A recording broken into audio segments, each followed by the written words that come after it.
स्वप्न आता स्वर्ग का, दृढ़कोर को में दीप्ति आती, पंख लग जाते पगों को, ललकती उन्मुक्त छाती। रास्ते का एक कांटा पांव का दिल चीर देता, रास्ते का एक कांटा पांव का दिल चीर देता, रक्त की दो बूंद गिरती एक दुनिया डूब जाती, रक्त की दो बूंद गिरती एक दुनिया डूब जाती। आंख में हो स्वर्ग लेकिन, आंख में हो स्वर्ग लेकिन पांव धरती पे टिके हो। कंटकों की इस अनोखी सीख का सम्मान कर ले, पूर्व चलने के बटोही बाट की पहचान कर ले, पूर्व चलने के बटोही बाट की पहचान कर ले। मैंने ये बात इसलिए कही है क्योंकि द करियर मतलब आपके भविष्य का, तुमच्या भवितव्यामध्ये तुम्ही काय व्हायला इच्छितात त्याचा मार्ग तुम्हाला आत्ताच सुनिश्चित करावा लागेल। कोणत्या मार्गावर तुम्ही जाणार आहात, कोणत्या संघर्ष क्षेत्रात तुम्ही उतरणार आहात हे प्रत्येकाला सुनिश्चित करावा लागते। अंग्रेजी में एक बड़ी अच्छी बात कही गई है कि take care what do you like to be, otherwise you will be compelled to like whatever you will be. याचा अर्थ असा होतो की लक्ष्य ठेवा की तुम्ही काय काय व्हायला इच्छितात, तुमच्या ध्यानात ठेवा सतत की तुम्ही काय व्हायला इच्छितात, अन्यथा जे काही तुम्ही बनणार, जे काही तुम्ही होणार तेच तुमची मजबुरी असणार। त्यामुळे जे कोणी स्वप्न बघतात, डॉक्टर एपीजे अब्दुल कलाम साहेबांनी सांगितले होते की हॅविंग नथिंग या being poor is not a crime. तुमच्याकडे काही नाही आहे हा काही अपराध नाही आहे, हा काही गुन्हा नाही आहे, पण having low aim is a crime. छोटे स्वप्न, तुमचे स्वप्न मोठे असले पाहिजे। जर तुमचे स्वप्न मोठा आहे तर तुम्ही या देशाचे निर्माण करत आहात, स्वतःचे निर्माण करत आहात। तर ये स्वप्न मैंने इसलिए हरिवंश राय बच्चन की कविता आपको सुनाई कि आंख में हो स्वर्ग लेकिन पांव धरती पे टिके।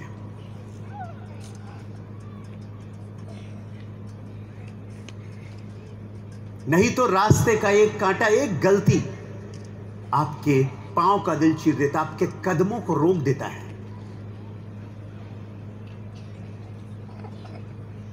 तुमचे पाय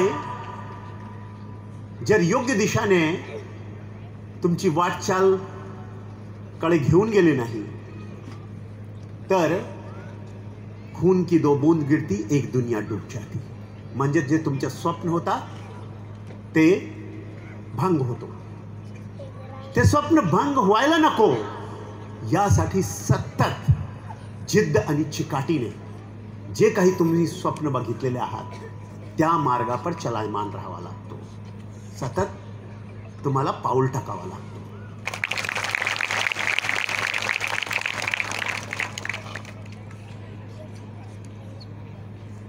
मैं अपने 20 साल पहले मैं जाता हूं बुलढाणा जिल्हा, हा जो बुलढाणा जिल्हा आहे इथे माझी पोस्टिंग 2004 वर्षी झाला होता आणि त्या काळात इथे बरेच काही गोष्टी असे होते जे जसा देवी समोर वेगवेगळे असुर उभे होतात। आता दुर्गा देवीचं, नवदुर्गाचं आपण प्राण प्रतिष्ठा केला होता, त्यांचं तुम्ही सिद्धी प्राप्त केली की प्रथमम शैलपुत्री, द्वितीयम ब्रह्मचारिणी, तृतीयम चंद्रघंटेति, कुसमांडेति, चतुर्थम पंचमम स्कंदमातेति, षष्ठम कात्यायनीति च, सप्तम कालरात्रिति, महागौरीति च, अष्टमम नवम सिद्धिदात्री नवदुर्गा प्रकृतिता। हे जे नवदुर्गाची तुम्ही स्थापना करतात किंवा नवदुर्गाची जे पूजा करतात फक्त दांड्या खेळण्यासाठी नाही आहे, फक्त रास गरबा करण्यासाठी नाही आहे. हे जे तुम्ही करतात, तुम्ही स्वतःचे पुरुषार्थला, स्वतःचे व्यक्तिमत्वाला सिद्ध करण्यासाठी हे करतात. प्रथम दिवस तुम्ही पार्वती देवी सारखं अनगळ असतात, त्यानंतर हळूहळू तुमची वाटचाल सुरू होते आणि शेवटी तुम्ही सिद्ध होतात आणि नवम सिद्धिदात्री. तर ही जी प्रक्रिया आहे, हे पूर्ण करण्यासाठी तयारी प्रथम दिवसापासून करावा लागतो. प्रथम दिवसापासून तिथे संकल्प घ्यावा लागतो. प्रथम दिवसापासून तिथे पंचधान्य तिथे मातीमध्ये घटच्या चहूबाजूला ठेवावा लागतो आणि योग्यरित्याने संकल्प घेऊन प्रार्थना करावा लागतो दर दिवशी. तसेच तुमचे जीवनचे लक्ष्य, जीवनची सिद्धी प्राप्त करण्यासाठी दर दिवशी तुम्हाला नियोजन करावा लागतो. दर दिवशी तुम्हाला साधना करावा लागतो. नवदुर्गाची साधना तुम्ही 9 दिवसात करतात, पण हा जीवनी शक्तीची जी साधना आहे, जे तुमचं लक्ष्य आहे, जे तुमची मंजिल आहे, तिथपर्यंत पोहोचण्याची साधना तुम्हाला दर दिवशी करावा लागतो. तुम्ही गाठला की तुरंत लगेच दुसरा लक्ष्य तुम्हाला तयार ठेवावा लागतो. म्हणजे अगोदर एक लक्ष्य ठेवला तर ते तुमचं सवयमध्ये येतात. ऐसा कहा जाता है कि पहले दिन अगर आप व्यायाम करना शुरू करते हो तो आपको अच्छा नहीं लगता. पहले दिन जब आप पढ़ाई करते हो, अलग से 2 घंटे का 4 घंटे का समय देते हो, आपको अच्छा नहीं लगता. लेकिन लगातार 1, 2, 3, 4 दिन सुबह व्यायाम 4 बजे उठने का तुमने शुरू किया, 21वें दिन 22वें दिन अपने आप उठते हो.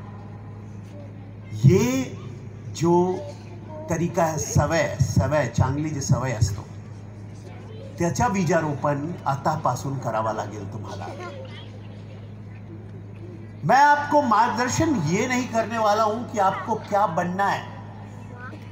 मैं आपको मार्गदर्शन ये करने वाला हूं कि आपको क्यों बनना है. समथिंग. तुम्ही शिक्षणविद व्हायला इच्छितात, कशासाठी? तुम्ही डॉक्टर व्हायला इच्छितात, कशासाठी? तुम्ही IAS बनायला इच्छितात, कशासाठी? तुम्ही स्टेट सर्व्हिसेसमध्ये यायला इच्छितात, कशासाठी? काही लोक रोजगारसाठी येऊ शकतात, काही लोक की तिथे खूप ऑथॉरिटी मिळतो यासाठी येतात, काही लोक यासाठी येतात की याच्यामध्ये खूप पैसे आहे. बरेच लोक असा पण विचार करतात.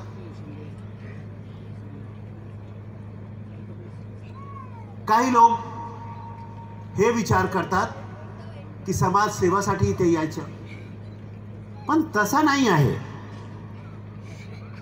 जर तुम्हाला सिव्हिल सर्वंट व्हायचं आहे तर तुम्हाला त्यासाठी कार्डिनल प्रिन्सिपल, शाश्वत नियम आहे. सिव्हिल सर्व्हिसेसचे मूलभूत नियम आहे, पायभूत नियम आहे की तुमच्यामध्ये subjectivity, openness, objectivity, accountability, leadership, integrity, allegiances towards constitution, संविधानचे प्रति आस्था.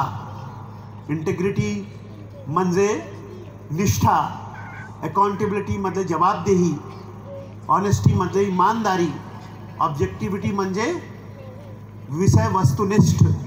हे सर्व जे गोष्टी आहे, न्यूट्रलिटी मतलब कोणाचे पक्ष म्हणजे निपक्षपातीपणा, ट्रान्सपरन्सी म्हणजे पारदर्शकपणा, पॅट्रियोटिझम म्हणजे देशभक्ती. हे सर्व गोष्टी जर तुम्हाला करायचे आहे तर तुम्हाला स्टेट सर्व्हिस किंवा सिव्हिल सर्व्हिसेसमध्ये यायला पाहिजे, नाही तर येण्याची गरज नाही. जर पैसे कमवायचे असेल तर बिझनेसमॅन बना.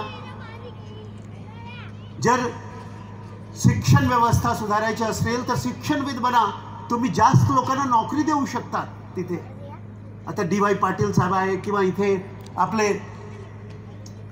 राठोड साहेब आहे, हे सर्व लोक जे आहे, DY पाटील असेल, पतंगराव कदम असेल, वेगवेगळे जे शिक्षण, पुंडकर साहेब आहेत तिथे, वेगवेगळे लोक आहेत जे शिक्षण संस्था चालवतात. त्यामुळे अनेक लोकांना नोकरी देतात, अनेक लोकांना व्यवसाय देतात. त्यामुळे असं नाही की तुम्हाला हेच व्हायला पाहिजे. मी कधी सांगणार नाही की तुम्हाला हेच व्हायला पाहिजे. अगर आपको ये चीजें करनी है तो ये होना चाहिए. क्यों? मला मी एक व्हॉट्सअपमध्ये एक मेसेज वाचला होता. हे व्हॉट्सअप युनिव्हर्सिटीमधून मी शिकलेलं आहे, पण हे चांगलंच आहे, यामुळे तुमच्यासमोर मांडतो आहे.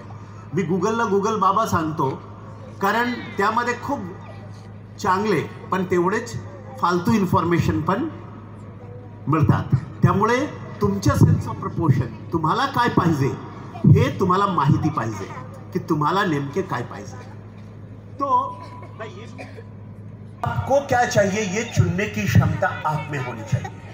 क्योंकि अगर आपने ये समझ लिया कि मैं क्यों ये बनना चाहता हूं, why I want to become this. खूप जोरात त्यांच्या घरात त्यांचे मुद्दे मांडत होता, त्यांचे विचार मांडत होता, पण त्यांचे घरचे लोक काही त्यांना व्हॅल्यू देत नव्हते, मूल्य देत नव्हते. मला त्यांच्या आजोबाकडे गेला आणि सांगितलं, आजोबा मला या घरात कोणी व्हॅल्यू देत नाही, कोणी मूल्य देत नाही, काय करू. आजोबाने सांगितले, का बरं तुम्हाला असं का वाटते. बरं नाही, कोणी व्हॅल्यू नाही देत, मी काही मुद्दे मांडतो, मी काही सांगतो, कोणी महत्वच नाही माझं, मी काही एक सांगतो त्याचा. तर आजोबा गेले आतमध्ये, त्याच्या कपाटातून एक बहुमूल्य खडा आणले आणि बाळाला दिले आणि सांगितले, बाळा बाहेर जा, जे कोणी तुम्हाला भेटेल आणि तुम्हाला वाटेल की हे तू याचं मूल्य सांगू शकतो, त्याच्याशी मूल्य विचारा, याचं व्हॅल्यू विचारा, पण विकू नका, फक्त मूल्य विचारा. जेव्हा तुम्हाला असं समजेल की याचं मूल्य बरोबर सांगितलेले आहे, तेव्हा मला येऊन परत सांगा. किंवा तुम्हाला असं समजेल की याचं मूल्य कोणी सांगू शकत नाही, तेव्हा पण मला परत येऊन सांगा. बाळा बाहेर निघाला. सर्वात अगोदर समोर कोण मिळाला, एक फळ विक्रेता मिळाला. फळ विक्रेता फळ विकत असतात, आता पण साहेबांना फळ दिले, फळ विक्रेत्यातून आले. तो फळ विक्रेता यांच्याशी ते येऊन बाळाने जाऊन विचारला, आजोबाने जाऊन विचारला की याचं मूल्य काय ह्या खळाच्या. मला माहीत नाही, पण मी 1 डझन संत्री आणि 1 डझन केळी देऊ शकतो, आणि जर जास्त पाहिजे तर 1 डझन सफरचंद पण देऊ शकतो. नाही, मला विकायचं नाही, मी पुढे जातो. भाजीवाला मिळाला. भाजीवाल्याने सांगितलं, 1 पोते जे आहे तुम्हाला बटाटा आणि 1 पोतं कांदा देऊ शकतो. बोला हो, इसका व्हॅल्यू इतना है. पुढे गेला तो, मला नाही विकायचं नाही. मला पुढे गेला. किराणावाला मिळाला, ग्रॉसरी शॉपवाला. त्यांना विचारला, बोला 1 पोता तांदूळ आणि 1 पोता गहू देऊ शकतो. बोला नाही विकायचं नाही मला. पुढे गेला. पुढे गेल्यानंतर त्यांना स्वर्णकारचं दुकान दिसला, सराफाचा. त्यांना विचारला, स्वर्णकारला थोडाफार काळाचं माहिती होता. मला काळा तर बहुमूल्य आहे, चल मी तुम्हाला 1 लाख रुपये देतो. मला नाही विकायचे नाही. तो पुढे गेला. तो खळाचं जे प्रिशियस जेम्स अँड ज्वेलरीचा शॉप असतो, तो शॉपमध्ये गेला. ते शॉपकीपरने सांगितलं खळावाल्याने की मला जर खळा द्या. खळा बघितला, तो चमत्कृत झाला. त्याने एक मखमली कापडा बाहेर काढला, त्याच्यामध्ये तो ठेवला आणि त्याची परिक्रमा केला, नमस्कार केला. बोला, हे माझ्या दुकानाचे सर्व खळे विकून टाकले तरी पण याचं मूल्य मी करू शकत नाही. मुलगा बामावला, कन्फ्यूज झाला, किंकरता बेमूड झाला अर्जुनासारखा आणि परत आला घरी. आजोबाने विचारलं आजोळशी की काय तुम्हाला व्हॅल्यू कळलं काय. मला नाही, लोक वेगवेगळे व्हॅल्यू सांगतात, आणि एक तरी असं सांगितलं की सर्व माझे दुकानच्या सर्व गोष्टी विकून टाकले तरी पण मी तुमचं मूल्य देऊ शकत नाही, एवढं महाग आहे, एवढं बहुमूल्य आहे तुमचं खळा. तर प्रत्येकाच्या व्यक्तित्व असाच बहुमूल्य आहे, त्यांच्या आजोबाने सांगितले. वेगवेगळे लोकांच्या वेगवेगळे पर्स्पेक्टिव्ह असतो, दृष्टिकोन असतो. तुमचेकडे बघण्याचा वेगवेगळा दृष्टिकोन असतो. तुम्हाला तुमचा दृष्टिकोन स्पष्ट पाहिजे की तुम्ही कोण आहात. Who are you, why are you here, what you want to be. तुम्ही कोण आहात, कशासाठी आहात आणि काय व्हायला इच्छितात. Discover the diamond in you नावाचं एक पुस्तक आहे अरिंदम चौधरीच्या. त्या पुस्तकामध्ये एक खूप छान गोष्ट लिहिलेली आहे की प्रत्येक माणसामध्ये एक डायमंड आहे, पण या डायमंडची ओळख केव्हा पडते? इस हीरे की चमक आपको कब दिखाई पड़ती है? तो उन्होंने उसके लिए सिद्धांत दिया है. पहले दिया है कि कैरेट मतलब पैशन एंड पॉजिटिविटी. उनका कहना है कि कैरेट्स मतलब कितने कैरेट का है वो हीरा, कितने कैरेट का है वो उसके मूल्य का पहला शर्त है. दूसरा उन्होंने बताया कट. कट का मतलब होता है प्रॅक्टिस आणि परसिव्हरन्स. म्हणजे तुम्ही किती प्रयत्न केला, किती प्रयास केला. पॅशन म्हणजे काय? पॅशन म्हणजे किती तुमची शिद्दत आहे, किती तुमची जिद्द आहे, किती तुमची चिकाटी आहे त्या मुद्द्यावर, त्या गोष्टीवर. आणि दुसरा कट म्हणजे काय? हिराला जोपर्यंत बरोबर कट केला नाही तोपर्यंत त्याचा रिफ्रॅक्शन इंडेक्स बरोबर होणार नाही. रिफ्रॅक्शन इंडेक्स मतलब परावर्तन कोण त्याचे बरोबर होणार नाही आणि त्याच्यामुळे त्याचं मूल्य कमीत राहणार. तर ते कट म्हणजे प्रॅक्टिस. आता कट म्हणजे काय तुम्हाला समजावं, तुम्ही समजावून सांगायचं असलं तर असं समजा कि दुनिया का सबसे तेज धावक किसको माना जाता है? कोणाला माहित आहे का? Usain bolt. उसेन बोल्ट कितने सेकंड के लिए दौड़ता है? 9 सेकंड के लिए, 8 या 9 सेकंड में 100 मीटर. पर उसके लिए प्रैक्टिस सालों किया उसने, घंटों किया उसने, दिन भर मतलब महीनों और दिनों उसने प्रैक्टिस की. इसको कहते कट. काटना पड़ता है अपने को. युद्ध में राम को भी सोचना पड़ा, लक्ष्मण मूर्छित हो गए.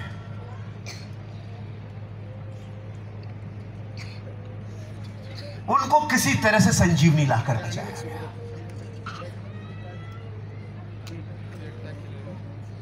रक्त बीज उनके साथ.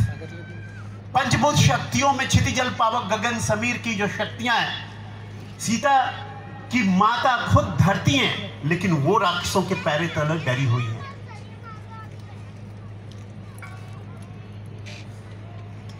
खुद हनुमान पवन पुत्र हैं, एकादश रुद्र के अवतार हैं, लेकिन हवा की गतियां रुकी हुई हैं, वायु की गतियां रुकी हुई हैं.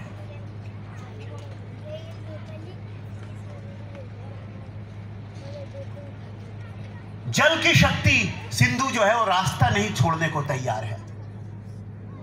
सीता माता का पता लग गया है क्या शोक वाटिका में है, समुद्र के पार है, श्रीलंका में, लेकिन वो रास्ता छोड़ने के लिए तैयार नहीं है. जल की शक्ति और आसमान की शक्ति रावण के साथ अट्ठास कर रही है. तो ये सब समय में होता है, भगवान के साथ भी होता है. जो लोग कष्ट झेलना जानते हैं, जब मुश्किल में हो तो हथौड़ा सहो और मजबूत बनो तो दूसरे के ढालने के लिए हथौड़ा मारो.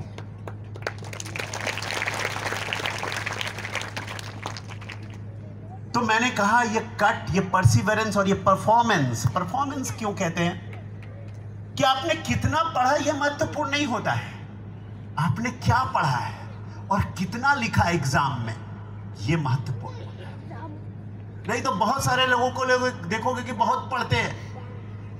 आजकल तो सोशल मीडिया के माध्यम से पढ़ाई शुरू हो गई है, तो आलतू फालतू कुछ भी पढ़ लोगे तो कुछ फायदा होने वाला नाही. काही फायदा होणार नाही, फक्त तोटा होणार. कारण तुमचे डोक्यात काही फालतू गोष्ट असणार.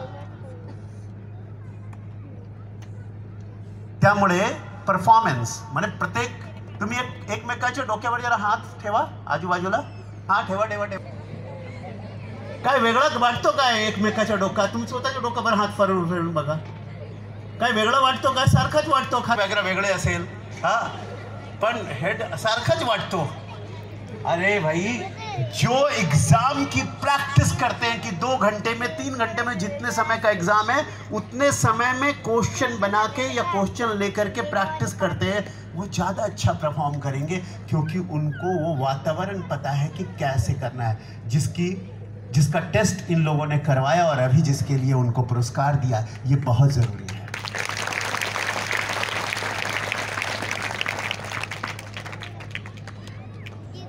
तो मैं बता रहा था कि कट है, परसिवरेंस है, परफॉर्मेंस है, उसके बाद आता है पीपल्स स्किल, जिसको कहते हैं कलर। कलर म्हणजे काय? तुमचा रंग नाही। कलर म्हणजे what you have with in, तुम्हारे अंदर है क्या?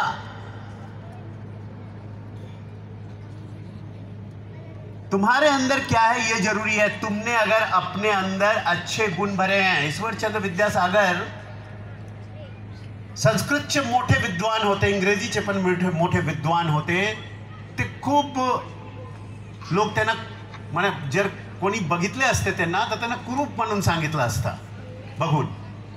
ते दर दिवशी घराबाहेर पडण्याच्या पूर्वी एक 5 मिनिट 10 मिनिट आरसा समोर उभे राहायचे। तर त्यांचे शिष्य ने त्यांना विचारले कि सर आप इतने कुरूप दिखते हो, फिर भी आप शीशे के सामने खड़े रहते हो रोज आरसा के सामने। तो उन्होंने कहा मैं तो इसलिए खड़ा रहता हूं कि मैं कितने अच्छे काम करूंगा, कितनी विद्वता की बात करूंगा कि लोगों को ये दिखेगा ही नहीं, लोगों को मेरी विद्वता, मेरा ज्ञान दिखेगा।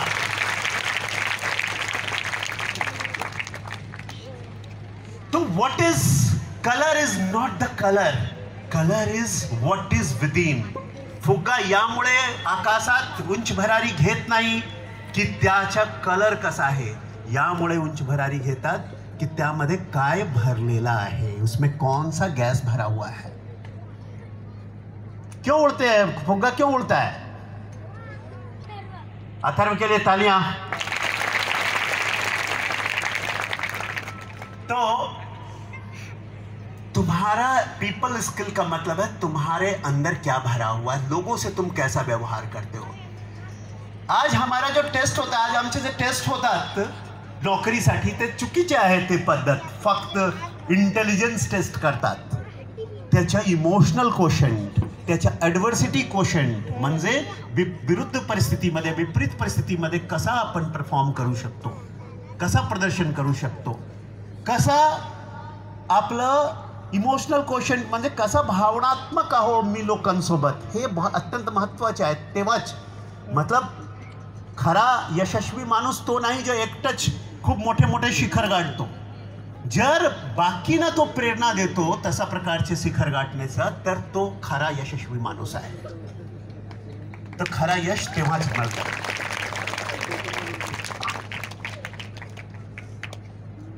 आणि शेवटी त्यामध्ये दिलेले आहे कि क्लियरिटी, मतलब कितना साफ है वो, पर शेवटी स्पष्टता, पारदर्शकता हे शेवटी नाही, सुरुवातीला यायला पाहिजे। वाई जर तुम्ही क्लिअर नाही, कितीही त्यांच्या शार्प केला, तुमचं विजन क्लिअर नाही, तुमचे दृष्टिकोन क्लिअर नाही, तुमची दृष्टी क्लिअर नाही, तर स्पेशली एबल्ड ज्यांचे डोळा नाही ते तुमच्यापेक्षा मोठा आहे, जर त्यांची दृष्टी क्लिअर आहे। दृष्टिकोन म्हणजे आईज, विजन आणि विजन मध्ये फरक आहे। एक विजन आहे दिसतो तुम्हाला काय समोर, पण विजन मतलब तुमचे डोक्यात तुम्हाला काय दिसतो आहे ते महत्त्वाचं आहे। आंखों से दिखना ही काफी नहीं है, जैसा दिसतो तसा नसतो। तो विजन का होना बहुत जरूरी है, और इसीलिए मैंने बोला बड़ा विजन देखो और उस विजन पे काम करो। अगर आपने उसको अपने दिमाग में डाल लिया तो समझिए आपको जीवन का सभी संदेश मिल गया। उन्होंने लक्ष्य रखा कि हिंदवी स्वराज्य की स्थापना करनी है, छोटे समय से। उनके पास कुछ नहीं था, पर 1-2 किले से 200 किले उन्होंने जीत लिए। और मिर्जा राजा जयसिंह ने जब उनको संधि के नाम पर धोखा देकर, बड़ी सेना लाकर वो लेकर गया तो मदारी मेहतर की मदद से वो बाहर निकले अपनी बुद्धि से उस संकट की घड़ी में, बीमारी का बहाना करके, और बाहर निकलकर वापस 200 किले जीत लिए। ये आसान काम नहीं है, आसान काम नहीं है। बड़े बड़े लोगों से जीतने के लिए उन्होंने पहली बार भारत की समर नीति में चेंज किया। म्हणजे जेव्हा गरज आहे तेव्हा तुम्हाला नीतीमध्ये चेंज करावा लागतो। उसके पहले भारत के लोग युद्ध के मैदान में युद्ध करते थे। शिवाजी महाराज ने तय किया हम युद्ध वहां करेंगे जहां दुश्मन कमजोर होगा, जब वो घाटियों में होंगे, जब वो चल रहे होंगे, जब वो छुप रहे होंगे, जब वो जा रहे होंगे, उस समय उनको अटैक करो। खुले मैदान में तो उनकी सेना बड़ी है, उनके पास तोप है। तो ये सोच, समर नीति की जो सोच है, मतलब हम कौन सा युद्ध में हार गए और जिसके कारण मराठा साम्राज्य टुकड़ों में बट गया, मालूम है? कहां आ रहे अहमद साहब अब्दाली से? पानीपत के तीसरे युद्ध में। पर हम पानीपत के मैदान में लड़ने गए इसलिए हमारे, पूरी फैमिली लेकर वहां गए इसलिए हमारे। अगर हम पानीपत के मैदान में लड़ने नहीं आते, उनको आने का इंतजार करते, तो उनको हम कभी भी हरा सकते थे। मराठों के पास इतनी शक्ति, इतनी क्षमता, इतनी बुद्धिमत्ता थी। एकंदरीत मला असं सांगायचं आहे कि आपको अपना ख्वाब खुद देखना है। आप क्यों उस ख्वाब को पाना चाहते हो ये खुद सोचना है, और सेल्फ मोटिवेटेड, खुद से आत्म प्रेरित रहना है कि आप वैसा क्यों बनना चाहते हो, और लगातार आत्म प्रेरित रहकर जिद्द और चिकाटी के साथ उस लक्ष्य को हासिल करना है। तो आप में से आज जितने लोगों ने जो जो निर्णय लिया होगा, आज से 10 साल बाद, 15 साल बाद, 20 साल बाद, 20 वर्ष नंतर आम्हाला समजेल की तुम्ही लोग मोठे मोठे जागावर जात आहात। एक उदाहरण देतो, एक दृष्टांत देतो। हे जे आता 8 वर्ष पूर्वी यांनी संकल्पना घेतली, यांचे काका सर्वांनी मिळून संकल्पना घेतली आणि एवढा मोठी शाळा तयार केली, एवढा मोठा विस्तृत प्रांगण एज्युकेशनल इन्स्टिट्यूशन उभे केले। ये मागील 25 से 30 वर्षापासून कॅन्सरसाठी काम करत आहेत। फासे पारधीचे पुनर्वसनचं मी काम घेतलं होतं हाती त्या काळात। त्या लोकांचं आता येथे युवराज पवार वडदाळाचे लोक आलेले आहेत, त्या काळात त्यांना कोणी आतमध्ये येऊ देत नव्हते। आज त्यानंतर ते सरपंच झाले तिथले, आणि त्यामध्ये पण त्याने सहयोग केले। आता तर त्याने असा निर्णय घेतलेला आहे की त्यांची जी शाळा आहे ते दत्तक घेतील। बरोबर है ना? तो संकल्पना और सोच आपकी होनी चाहिए। कैसा है हौसला? कैसा है हौसला? मैं बोलूंगा वंदे, आप बोलेंगे मातरम। वंदे वंदे वंदे वंदे। मैं बोलूंगा भारत माता की, आप बोलेंगे जय भारत माता की, भारत माता की।